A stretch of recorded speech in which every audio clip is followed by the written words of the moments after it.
Yeah, so this is Miss Lee here. I'm going to show you, talk through a couple of the IXL problems for day one to try and get those that need that little bit of extra help, a little bit of review and a little bit of extra help. So make sure you watch Mr. Bolt's video for today, or videos, there's two of them. That's your good background information. This is going to talk through it again, but also giving you some more information, some more help. So we're going to talk about each of the parts of our quadratic today and figure out what those parts are. How do I find them? So the first and probably most important part is our vertex. So our vertex, this is kind of a weird analogy, but if it helps you, it helps you, is think of like your mouth. You have your upper mouth, your upper lip, your lower lip. Those are almost like parabolas, like that. Your vertex is always what happens when it lines up with your nose. So at the top of your mouth, it's the topmost point. Bottom of the mouth, it's the bottommost point. If I put my finger up like I'm shushing, the points that you're looking at would be the ones that touch my nose. See your point here, point here. That's your vertex. Vertexes are called mins and maxes. So if your vertex is on your top lip, it's going up like that, that is called a maximum. It's on your bottom lip, it's going down like your lip does, that's called a minimum. Okay, so those are my vertex. It's always at the top or the bottom of my parabola. So in order to find our vertex, we have this equation here. That's like top lip, goes up like that. So mine's going to be at the very top, this point here. So that is my vertex. I first have to find the vertex before I can do anything with it. Now that I found it, I need the coordinates. So I'm going to start at 0, 0, and see that I moved -4 over, so that's my first number, and -5 down, that's my second number. So that's your coordinates. You always go left or right, up or down. Think about it for that one like you're entering a building. If you're going to go up in an elevator, you have to go left or right towards the elevator first before you can go up or down. So you go left first, left or right first, then up and down. So that is your vertex of a parabola. The next big thing are your intercepts. Remember, we have two different kinds of intercepts. You have your x-intercept, which is horizontal, and your y-intercept, which is vertical. So with those, your intercept's always what touches. So if I have a point just touching x, that is my x-intercept. If I have a point touching y, that is my y-intercept. So for this guy here, it's helpful if we need to use highlighters. So I'm going to highlight. We want to know our y-intercept, so I'm going to highlight my y-axis. So I know the point I'm looking for, so I'm following there. So there's only one point that falls on there. This point right here, if I can use a color that's not the same color. This point right here. So that has to be my y-intercept because it's the only point on my graph that intercepts the y-axis. So I look and see how far down that is, and it is at -4. So my y-intercept would be at -4. So remember your intercepts, they always connect with one of your two axes. Remember your x-axis, your y-axis.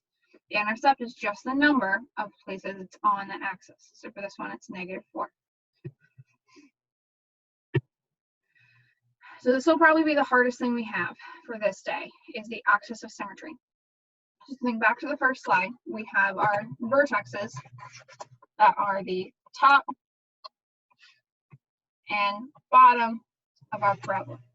So the axis of symmetry is the line that goes through. So it's going to cut your parabola directly in half. So if we go back to my little analogy with your lips, you've got your lip going up, lip going down.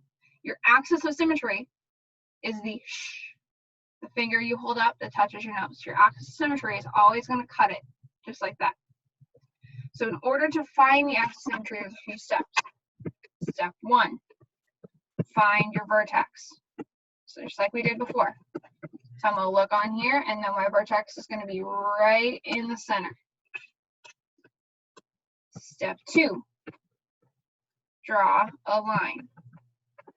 So I'm going to draw a vertical line going through that vertex, just like that.